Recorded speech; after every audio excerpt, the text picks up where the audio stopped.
Hasretler insanın tesellisidir. Kederler bizlere hep birer derstir.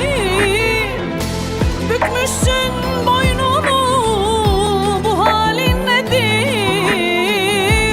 Yıkılmak yok öyle hemen arkadaş.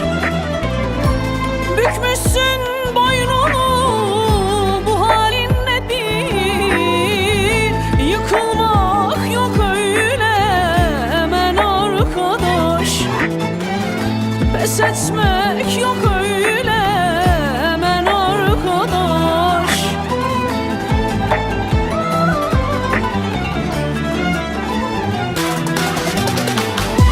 Gün doğmadan neler doğar bilinmez. Hayata, sevgiye hemen küsülmez. Kaybetmeden kıymet elbet bilinmez. Yıkılmak yok öyle hemen arkadaş. Pes etmek yok öyle hemen arkadaş. Gün doğmadan neler doğar bilinmez. Hayata, sevgiye hemen küsülmez. Kaybetmeden kıymet elbet bilinmez. Yıkılmak yok öyle hemen arkadaş. Pes etmek yok öyle hemen arkadaş.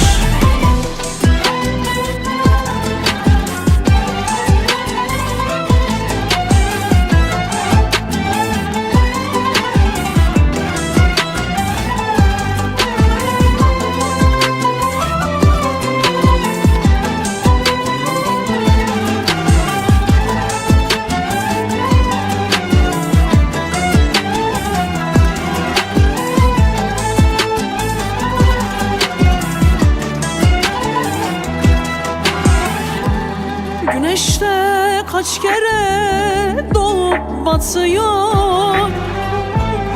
Bazen kara bulut ufku sarıyor. Yaşantımız bazen dertle doluyor. Yıkılmak yok öyle hemen arkadaş. Yaşantımız bazen dertle doluyor.